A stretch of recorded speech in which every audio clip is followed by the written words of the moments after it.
Alright, so another important detail I didn't even take into account is when we see, clearly, somebody running across the roof,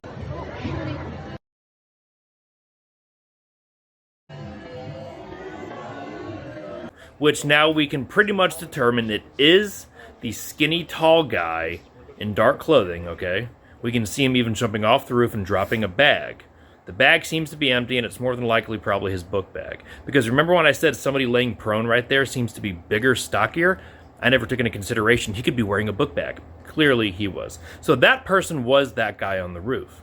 But my question is, why don't we see the silhouette of the firearm that he supposedly used and they supposedly found as he's running across the roof? Because let me explain exactly how big a Mosser 30-06 is. Watch this. Now, the reason I put on dark clothing is so you can actually get more of a reference of what you're seeing here. Dark figure on the rooftop. I'll even do a silhouette in a second.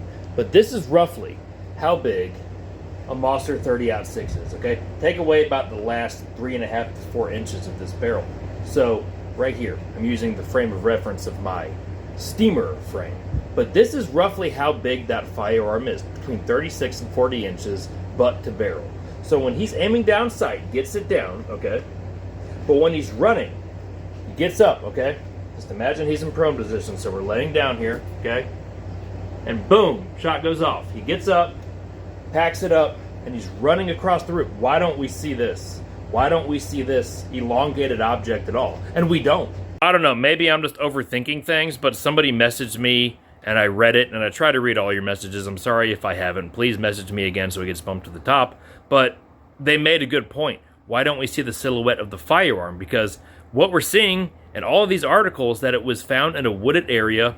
Ultimately, it means a bushy, woody area with a couple trees behind one of the buildings on campus. So behind the building. They're trying to insinuate he threw it off the rooftop, then jumped off and disappeared. Okay, but why don't we see it?